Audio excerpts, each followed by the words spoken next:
नमस्कार सर। सत Sahib sir. Sir क्या नाम है आपका? मुझे दास का नाम जगदीश दास। कहाँ से आए सर आप? सर मैं एमपी गुना से आया हूँ। संत रामपाल जी महाराज से नाम दीक्षा कब लिया आपने? संत रामपाल जी महाराज जी से नाम दीक्षा 22/9/2013 को ली दास ने। संत रामपाल जी महाराज से नाम दीक्षा लेने से पहले क्या आप कोई भक्ति साधना करते थे? जी, संत रामपाल जी महाराज जी से नाम दीक्षा लेने से पहले दास ब्रह्मा विष्णु शिव जी दुर्गा गणपति एवं सभी देवी देवताओं की भक्ति किया करते थे। नव दुर्गा जी का व्रत किया करते थे, शिवरात्रि को उपवास व्रत किया करते थे और सभी तरह के सुंदरकांड किया करते थे। मंदिर में सुंदरकांड करने जाया करते थे, सभी तरह के व्रत उपवास किया करते थे। तो सर देवी देवताओं की इतनी भक्ति की, नौ दुर्गों के इतने व्रत किए, उनसे आपको क्या क्या लाभ हुए? उनसे लाभ तो कुछ नहीं हुआ। मैं मंदिर में जब सुंदरकांड करने के लिए जाते थे तो वहाँ से हम गांजा लगाना और सीख गए। वह गांजा पीते थे, गांजा पीने के बाद सुंदरकांड करते थे। इससे पहले भी हम नशा तो सभी करते थे और वहाँ से गांजे की शुरुआत और हो गई। नशा करते करते हम यहाँ तक हो गए कि मेरा वजन मात्र 46 किलो वजन रह गया था। यही भक्ति करते करते मेरे चाचा जी का सन 2011 में शांत हो गए मेरे चाचा जी। ये भक्ति करते करते तो मेरे मन में इस बात का एक जगह बनी रहती थी। बार बार सोचा करता था कि इस भक्ति को करते करते कि मेरे चाचा जी नहीं रहे, ये कैसी भक्ति है। वो जबकि रामायण जी भी पढ़ते थे, वो सब करते थे। तो सर फिर आप संत रामपाल जी महाराज की शरण में कैसे आए?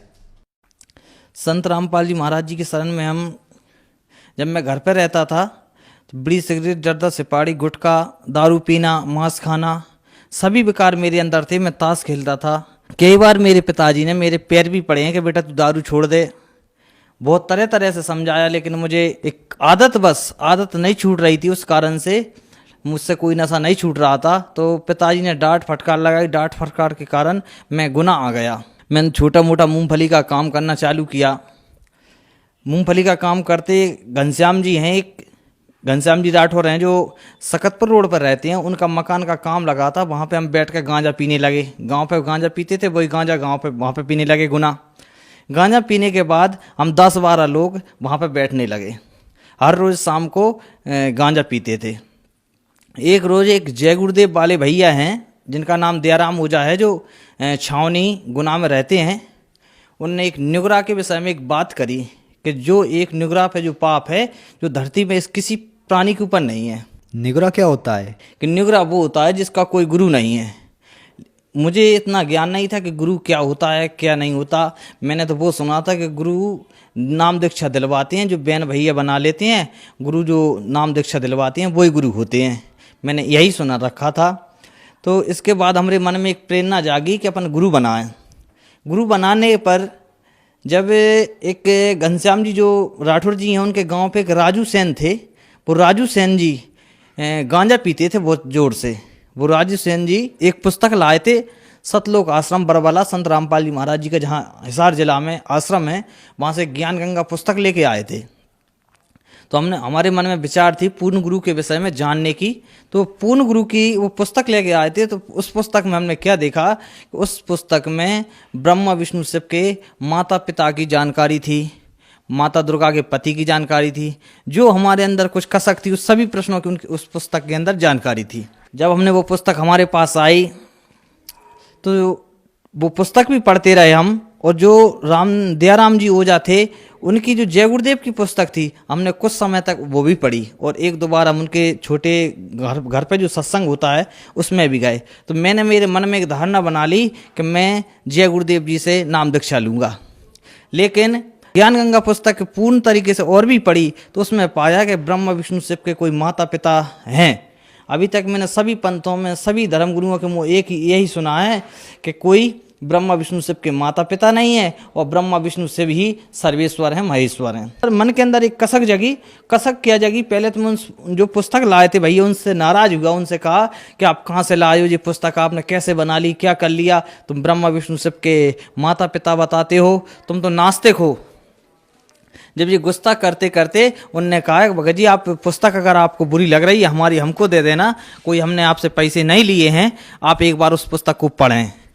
तो जो घनश्याम जी थे वो और हम एक रोज ज्ञान गंगा पुस्तक पढ़ रहे थे। इतने में एक पीछे से गाय आई, जो पानी के लिए एक टैंक था, जो लेटरिन का टैंक था, उस लेटरिन के टैंक में गाय गिर जाती है। उसके दोनों साइड पट्टी रखी हुई थी।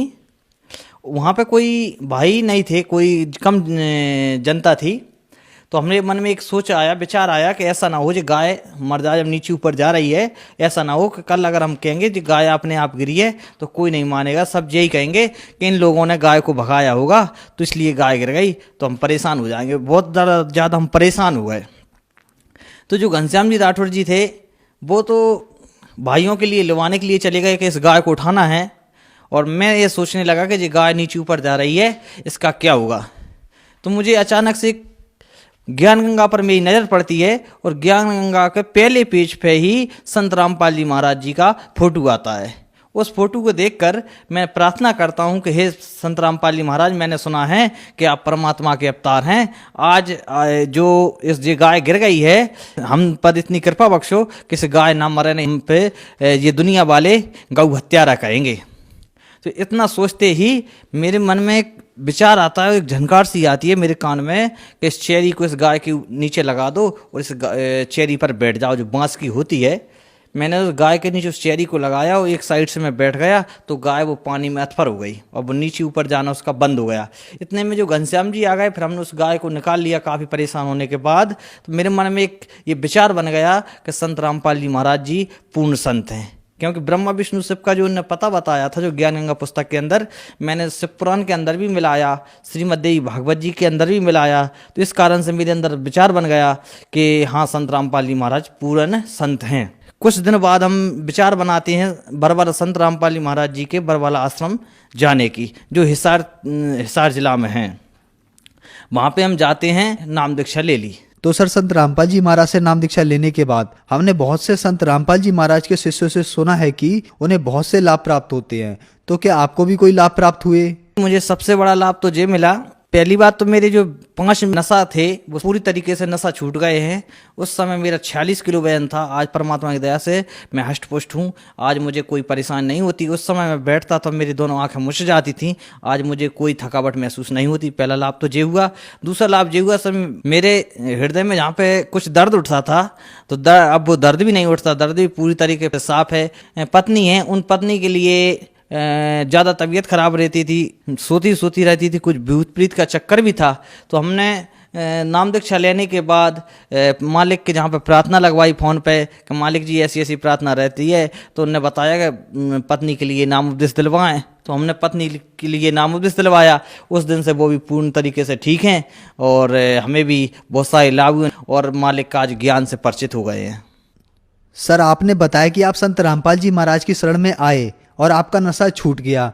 आज पूरे विश्व में नशा बुरे तरीके से फैला हुआ है और सरकारें, एनजीओस और बहुत सारी संस्थाएं इस नशे को छुड़वाने के लिए बहुत से प्रयास करते हैं, लेकिन ऐसा नहीं हो पा रहा है। संत रामपाल जी से आपको ऐसी कौन सी दवाई मिली जिससे आपका नशा छूट गया? जी सर, जब मैं सुंदरकांड में जाता था उसमें बोला जाता था, गम्मत होती थी, गम्मत में सुना था मैंने, कहा करते थे कि सदा भवानी दायनी सन्मुख रहें गणेश, 5 देव रक्षा करें ब्रह्मा विष्णु महेश। सर, तो मुझे 5 देव का नाम तो सुना था मुझे, लेकिन 3 देव सुनने में आते थे कि ब्रह्मा विष्णु महेश। लेकिन संत रामपाल जी महाराज जी से दीक्षा लेने के बाद मैंने पाया है कि 5 देव उन्होंने बताए हैं कि जो 5 देव अपने शरीर में वास कर रहे हैं, किसी अन्य चीज में नहीं है। जहाँ जीव है शरीर में, वहाँ 5 देव वास कर रहे हैं। एक चीज और सुनी थी मैंने, जो रामायण जी के अंदर एक चौपाई आती है, जो हर समय हिंदू भाई बोलते हैं, सब भाई बोलते हैं, मंगल भवने अमंगल हारी, द्रवहंस दशरथ अजर बिहारी। तो मैं एक मन में एक विचारधारा बनाता था कि इसका क्या अर्थ बनता है, लेकिन मुझे संत रामपाल जी महाराज जी की दया से प्राप्त हुई जानकारी के अनुसार उन्होंने समझाया कि मंगल यानी शुभ, भवन यानी शरीर, ये शुभ करने के लिए शरीर मिला है और इससे अमंगल कार्य कर रहे हैं। अमंगलहारी द्रवहंसो, जिसने ये शरीर दिया है, दशरथ, जिसने 10 इंद्रियां हैं साथ में, दशरथ अजर बिहारी, वे परमात्मा खुद आपको लेने के लिए आएंगे। इस शरीर को शुद्ध रखें। जबकि हम भक्ति भी करते थे, इस शरीर को हमने शुद्ध भी नहीं रखा था। आज पूर्ण संत रामपाल जी महाराज जी की दया से कोई बीड़ी सिगरेट जर्दा सुपारी को हाथ भी नहीं लगाते। जो संत रामपाल जी महाराज जी मंत्र देते हैं सदग्रंथों के अनुसार, उन मंत्रों में इतनी शक्ति है कि उन मंत्रों के जाप करने से आसानी से सभी नशा छूट जाते हैं। और जो संस्था हैं और धर्मगुरु हैं, इनके पास ना तो ऐसी कोई शक्ति है, ना ऐसा कोई मंत्र है सदग्रंथों से प्रमाणित जिससे कोई नशा छूट सके। एक संत रामपाल जी महाराज जो 4 वेद, 6 शास्त्र, 18 पुराण, 11 उपनिषद से ज्ञान दे रहे हैं, उनके मंत्रों में इतनी शक्ति है, उनके मंत्र जाप करने से सभी नशा विकार पूरी तरह से छूट रहे हैं। तो सर, जो भक्त समाज आज आपको देख रहा है, आप उन्हें क्या संदेश देना चाहोगे? वैसे सर, मैं संदेश देने वाला होता तो कोई नहीं हूँ, लेकिन मैं अपने आप में एक विचारधारा बनाता हूँ, सोचता हूँ कि जिस तरीके से संत रामपाल जी महाराज जी के शरण में आने से मेरे नशा विकार छूट गए हैं, भारत की युवा पीढ़ी आज पूरी तरह से नशे की तरफ चल रही है। भारत की युवा पीढ़ी को मैं एक संदेश देना चाहूँगा कि संत रामपाल जी महाराज जी का ज्ञान समझें।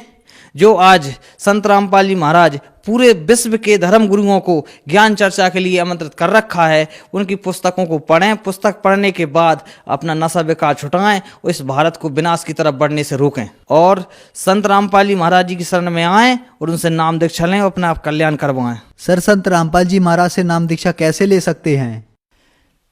जो टीवी पे कई चैनलों पे सत्संग आ रहा है संत रामपाल जी का, उन चैनलों पर पट्टी आती है, पट्टी में नंबर आते हैं संत रामपाल जी महाराज जी के नाम दीक्षा केंद्रों के। नंबर से जानकारी लेकर नाम दीक्षा ले सकते हैं। एक पूर्ण संत रामपाल जी महाराज जी हैं जो आज शास्त्र के अनुकूल साधना बता रहे हैं। नहीं, सभी धर्मगुरु अपने ज्ञान गोटी लगा के जनता को ठगने का कार्य कर रहे हैं। और इस कबीर परमात्मा ने एक वाणी बोली, उसमें कहा है, कलयुग कठिन है, संत न चीने कोई, और कामी क्रोधी मस्खरा तिनका आदर होए। आज संत रामपाल जी महाराज शास्त्र के अनुकूल साधना बता रहे हैं तो लोगों को कड़वा लग रहा है, लोगों की धर्मगुरुओं की काली कमाई मारी जा रही है, इसलिए कड़वे लग रहे हैं। लेकिन संत रामपाल जी महाराज एक उपकार का कार्य कर रहे हैं, इसका पता सभी भारत के समाज को कुछ आगे चल के पता चलेगा, जब ये भारत विश्व में एक नाम अपना रोशन करेगा नशा विकार छोड़कर। धन्यवाद सर। सत साहेब।